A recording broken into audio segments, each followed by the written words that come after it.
نقطہ توحید،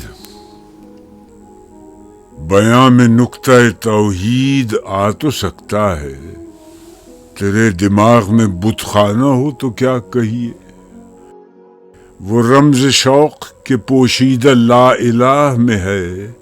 طریق شیخ فقیہانہ ہو تو کیا کہیے، سرور جو حق و باطل کی کارزار میں ہے، تو حرب و ضرب سے بیگانہ ہو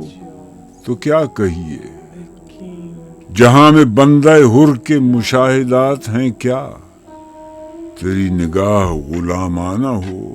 تو کیا کہیے، مقام فقر ہے کتنا بلند شاہی سے، روش کسی کی گدایانہ ہو تو کیا کہیے۔